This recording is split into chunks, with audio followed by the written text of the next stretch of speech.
There's quite a lot of similarities in playing golf and riding a motorbike. For me, playing golf is a release. It gets me out of the day-to-day of life, and it gives me some headspace. And I'm sure for many people who ride a motorbike, that's exactly the same thing. And the motorbike gives them that headspace so that they've got a clear mind for whatever they've got going on in their life. And you've got to focus on what you're doing. So for me, when I'm playing golf, I'd focus on each shot and what I'm doing, and where I want the ball to go. And I suppose when you're riding a motorbike, you should be doing the same thing. And you should be planning the journey, you should be planning where you want to be on the road, you should be planning your road position, planning that overtake, or if you're going into a corner, where should you be, what's going on the road.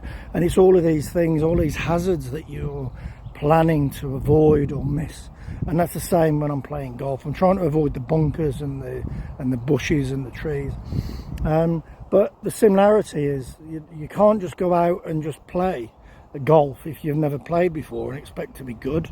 You should have some lessons to learn how to do it. Have some lessons to learn how to use each of the clubs that you're using. Even on the putting green, should have some lessons. But motorcyclists don't do that.